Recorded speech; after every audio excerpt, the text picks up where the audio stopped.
ஓவியகுமார் வணக்கம். நிச்சயமாக தமிழக அமைச்சரவை இன்னும் சில நிமிடங்களில் விரிவாக்கம் செய்யப்படுகிறது. விடுதலை சிறுத்தைகள் கட்சியை சேர்ந்த வன்னி அரசு மற்றும் இந்திய யூனியன் முஸ்லீம் லீக்கை சேர்ந்த ஷாஜகான் இன்று அமைச்சர்களாக இன்னும் சில நிமிடங்களில் பதவியேற்க இருக்கின்றனர்.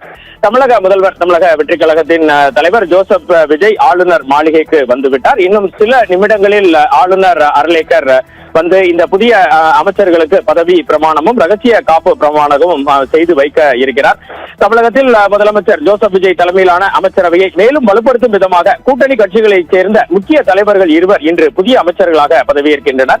விடுதலை சிறுத்தைகள் கட்சியின் மாநில செய்தி தொடர்பாளர் வன்னி அரசு மற்றும் இந்திய யூனியன் முஸ்லீம் லீக் கட்சியின் ஏஎம் ஷாஜகான் ஆகிய இருவரையும் அமைச்சரவையில் இணைக்க முதலமைச்சர் ஜோசப் விஜய் பரிந்துரை செய்துள்ளார். சென்னை ஆளுநர் மாளிகையில் நடைபெறும் அதிகாரப்பூர்வ நிகழ்வில் இன்னும் சில நிமிடங்களில் தமிழக ஆளுநர் இவர்களுக்கு பதவி பிரமாணமும் ரகசிய காப்பு பிரமாணமும் செய்து வைக்கிறார். விடுதலை சிறுத்தைகள் கட்சியை சேர்ந்த வன்னி அரசு திண்டிவனம் சட்டமன்ற தொகுதியில் இருந்து தேர்ந்தெடுக்கப்பட்டவர். விடுதலை சிறுத்தைகள் கட்சியின் முதன்மை செய்தி தொடர்பாளராகவும் கட்சியின் கொள்கைகளை ஊடகங்களில் அழுத்தமாக பதிவு செய்பவராகவும் அறியப்படுகிறார். தலித் மற்றும் விளிம்பு நிலை மக்களின் உரிமைகளுக்காக தொடர்ந்து குரல் கொடுத்து வருபவர். அமைச்சர் ஏஎம் ஷாஜகான், இந்திய யூனியன் முஸ்லீம் லீக், இவர் தஞ்சாவூர் மாவட்டம் பாபநாசம் சட்டமன்ற தொகுதியில் இருந்து தேர்ந்தெடுக்கப்பட்ட இவர் மயிலாடுதுறை. சிறுபான்மையினர் நலன் மற்றும் சமூக நல்லிணக்கத்திற்காக நீண்ட காலமாக பணியாற்றி வரும் மூத்த அரசியல்வாதி ஆவார். இஸ்லாமிய சமூக மக்களின் கல்வி, பொருளாதாரம் மற்றும் வாழ்வாதார முன்னேற்றத்திற்காக பல்வேறு தளங்களில் தொடர்ந்து இயங்கி வருபவர் ஷாஜகான்.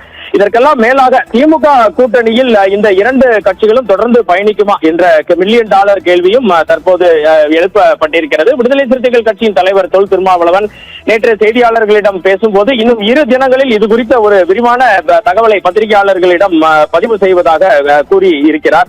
ஆட்சி பெரும்பான்மைக்கு தேவையான அளவுக்கு தமிழக வெற்றி கழக கட்சிக்கு சில இடங்கள் குறைவாக இருந்தபோது தமிழகத்தில் குடியரசுத் தலைவர் ஆட்சி வந்துவிடக் கூடாது என்ற காரணத்தை கூறி விடுதலை சிறுத்தைகள் கட்சி மற்றும் முஸ்லீம் லீக் கட்சிகள் தமிழக வெற்றி கழகத்திற்கு நிபந்தனையற்ற ஆதரவை வழங்கின. தொடக்கத்தில் திமுகவுடனான கூட்டணி தொடரும் என தெரிவித்திருந்தனர். ஆனால் தற்போது இவர்கள் அமைச்சரவையில் பங்கேற்பதால் தமிழக அரசியலில் முக்கிய அரசியல் மாற்றங்கள் ஏற்படும் என்பதே அனைத்து அரசியல் பார்வையாளர்களின் கருத்தாக இருக்கிறது. கிட்டத்தட்ட 70 ஆண்டுகளுக்கு பிறகு தமிழகத்தில் ஏற்பட்டுள்ள இந்த கூட்டணி அரசானது, தமிழக வெற்றி கழகத்தின் கூட்டணி அரசானது வரும் 2029 ஆண்டு நாடாளுமன்ற தேர்தலில் மிகப்பெரிய தாக்கத்தை தமிழகத்தில் ஏற்படுத்தும் என்பது அனைவரின் கருத்தாக இருக்கிறது. கூட்டணி ஆட்சி மற்றும் அதிகார பகிர்வு என்ற புதிய அரசியல் சகாப்தத்தை நோக்கி அதிகாரப்பூர்வமாக தமிழக வெற்றி கழகம் தமிழக அரசியலை முன்னெடுத்து செல்வதாகவே அனைத்து தரப்பினரும் பார்க்கின்றனர். ஓவியா குமார்.